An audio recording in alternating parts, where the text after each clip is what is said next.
So hello guys, सबैजनालाई welcome छ मेरो फर्स्ट न्यू भ्लगमा। मेरो नाम चाहिँ सन्तोष जैसी, घर दादिङमा हातेबेसी, हाल बसाइ काठमाडौँ। काठमाडौँ आएको 1 वर्ष भयो। अहिले स्कुलमा जब गर्छु। फेरि स्कुलमा जब गर्छु भनेर फेरि सबैले टिचर भन्थान्नु होला, नझुकिनु होला। म चाहिँ ड्राइभर हो, स्कुलको गाडी चलाउँछु। अनि आज चाहिँ हामी घुम्न जान लागिरहेको छौँ, पिकनिक बच्चाहरूको। मैले चलाउने गाडी चाहिँ यो मान्छे जस्तै सानो छ है। अब बच्चा लिन जानको लागि रेडी भइरहेको छु। आशा छ सबैजनाले भिडियो मन पराइदिनुहुन्छ होला भन्ने। फर्स्ट टाइम भ्लग बनाउँदैछु है गाइस। म चाहिँ बच्चा अनि टिचरहरू लिन जानको लागि बाटो चाहिँ यस्तो छ, ढलानै ढलान। भित्रको बाटो जान्छु म, किनकि बाहिर हाइवे जाँदिनँ। हाइवे जाँदा टाढा पर्छ। बच्चा लिन जाँदा यहाँबाट फर्केर आउँदाखेरि चाहिँ हाइवेबाट हो होइन। म चाहिँ त्यो माथि डाँडामा पुग्नुपर्छ है। त्यो माथि डाँडामा घरहरू देखिरहनु भयो होला, त्यहाँ माथि पुग्नुपर्छ। बाटो राम्रो छ, जे होस् त्यस्तो नराम्रो छैन। कतै कतै मात्र पछि छ। मान्छेहरू जाडोले होला घाम ताप्नु बाहिर निस्किनु भएको रहेछ। काठमाडौँ भए पनि यतातिर चाहिँ गाउँ छ है, पुरा खेतहरू होइन, दामी दामी खेतहरू छ। त्यस गाउँघरभन्दा पनि रमाइलो ठाउँ जस्तो छ यता गाउँतिर। मासतिर चाहिँ म बस्ने चाहिँ अलिक तलै हो, टोखा बजार भन्छ, पञ्चेटार भन्ने ठाउँमा हो। म चाहिँ स्कुलको बच्चा लिन अलिक गाउँमै पुग्नुपर्छ।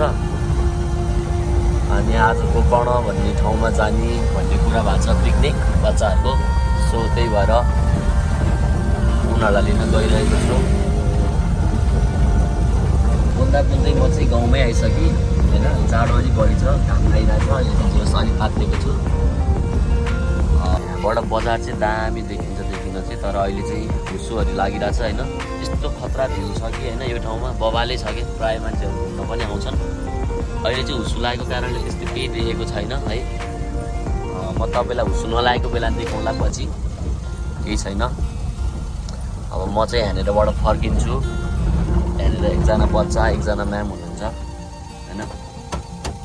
म आउनलाई ढिला भयो होला सायद, भएको छ। मैले चाहिँ बच्चाहरू हालिसकेको छु पिकनिक जानको लागि। सबैजना रेडी हो नि? पहिला स्कुल जाने अनि त्यसपछि पिकनिक जाने है। फाइनली बच्चाहरू लिएर म चाहिँ स्कुल लिएर पुग्न लागिसकेको छु है। फेरि अर्को टिप पनि हान्नुपर्छ। यो एक टिप हो बस, भर्खर यतातिर आउनुहुन्छ। स्कुल चाहिँ यहीँनिर हो मेरो।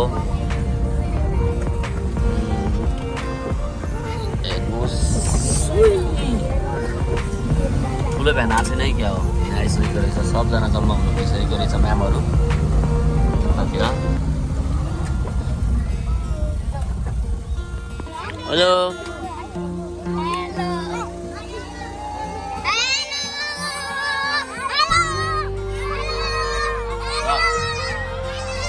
हामी सानो भ्यानमा, अब अरू ठुलो भ्यानमा आउनुहुन्छ। अहिले हामी निस्केको फाइनली हामी चाहिँ अब पिकनिकको लागि निस्किसकेको छौँ।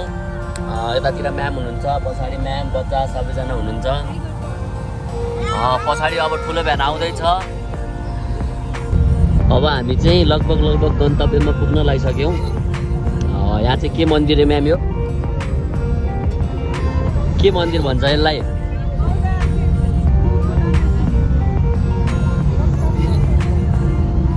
ल मन्दिरको नामै थाहा छैन अरे गोता। अब म त झन् फर्स्ट टाइम मलाई त के थाहा। ठिकै छ, पछि थाहा पाउला नि त होइन। कति राम्रो बाटो, पुरै जङ्गलै रहेछ त है यता। ओहो हामी चाहिँ गइरहेको छौँ। लगभग लाग्यौँ, अब 1-2 मिनट लाग्छ होला।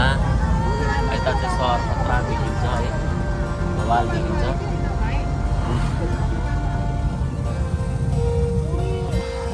अब सुन्तलाहरू खानको लागि रोकेको छौँ। राष्ट्रिय शहीद तथा निजामती पार्क स्मारक। अब यहीँबाट भित्र छिर्ने हो।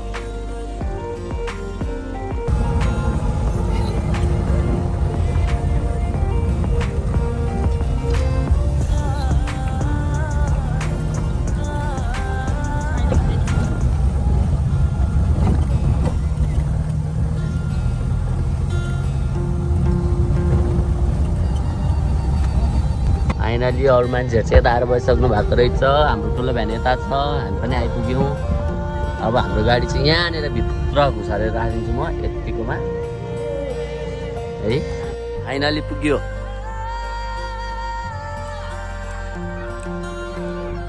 खाना पनि थालिसक्यो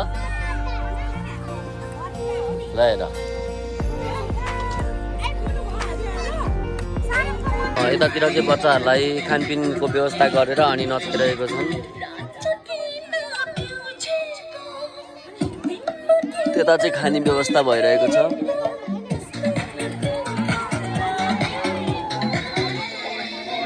जोस् रमाइलो छ।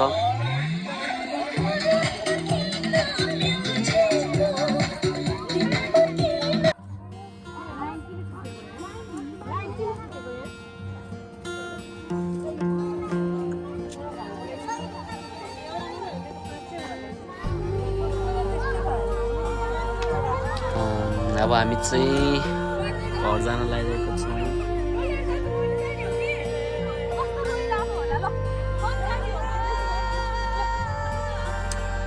सबजना रेडी हुँदैछन्, भ्यानमा बस्दैछन्। अब हामी चाहिँ घर जान लागेको। अब हामी घर जाने होइन त ल। अब सबैजना घर जाने है। बाई गरिदेऊ ल गाइज। अब हामी चाहिँ निस्केको। सो फाइनली अब हामी चाहिँ निस्किसकेको छौँ। आजको लागि चाहिँ यति नै है। अब फेरि भेटौँला। हस् धन्यवाद। अब फेरि भेटौँला अर्को भ्लगमा।